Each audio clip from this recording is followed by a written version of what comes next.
നീ എന്റെ കയ്യിൽ നിന്ന് നല്ലത് മേടിക്കും. പെണ്ണെ, നിനക്ക് MBBS അഡ്മിഷൻ എടുത്തിട്ടുണ്ട്. വല്ലതൊരു നല്ലോണം പഠിക്കാൻ നോക്കിക്കോ. MBBS എനിക്കോ? എനിക്കൊന്നും പോകാൻ പറ്റൂല. പോകും, നിന്നെ ഞാൻ വിടും. അമ്മ, എനിക്ക് പോകാൻ പറ്റൂലെന്ന്. എന്താ പോയാല്? അവിടെ നാരായണ ചേച്ചിയുടെ മോൻ റഷ്യ പോയതോ? എനിക്ക് പോകാൻ പറ്റൂല. ഞാനേ ഹ്യൂമാനിറ്റീസ് കാര്യാ. എന്റെ ദൈവമേ, ഹ്യൂമാനിറ്റീസാ? എന്നിട്ട് എന്താടി നീ ഇത്ര നാളും പറയാതിരുന്നത്? ഇപ്പഴാണോ പറയണത്? വേഗം ഒരുങ്ങി ആശുപത്രി പോകാം. എന്തിന്? ഹ്യൂമാനിറ്റീസിന്. പുറത്ത് ചന്ദ്രൻ ചേട്ടന്റെ മൂക്ക് തന്നെയായിരുന്നു. നീ പേടിക്കണ്ട, വേഗം റെഡിയാവാൻ നോക്ക്. അയ്യോ, എന്റെ അമ്മേ, അത് അപ്പൻഡിസൈറ്റിസാ. രണ്ടും ഒന്ന് തന്നെയാ. നീ പേടിക്കണ്ട, അത് മാറാവുന്ന അസുഖമുള്ളൂ. വേഗം റെഡിയാവാൻ നോക്ക് കൊച്ചേ. അമ്മയ്ക്ക് മുഴുത്ത ഭ്രാന്ത്. അച്ഛൻ വിളിക്കട്ടെ, ഞാൻ പറഞ്ഞു കൊടുക്കണ്ട്. ഒരു സമയത്ത് എനിക്ക് സ്വയം തരൂല്ലോ. അതല്ല കാര്യം. 13 വർഷമായി കല്യാണം കഴിഞ്ഞിട്ട് ഇതുവരെ ഒരു കുഞ്ഞിക്കാലം കണ്ടിട്ടില്ല. എന്റെ കുഴപ്പം കൊണ്ടാണോ?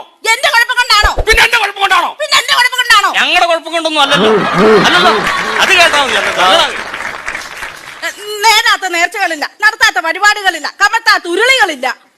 ഞങ്ങള് നാഗർകോവിലിൽ പോവാ. നാഗർകോവിലിൽ പോയിട്ട് അവിടുത്തെ ഒരു അമ്പലമുണ്ട്. അവിടെ പോയി ഞങ്ങൾ രണ്ടുപേരുടെ ഉരുളാനുള്ള പരിപാടിയാ.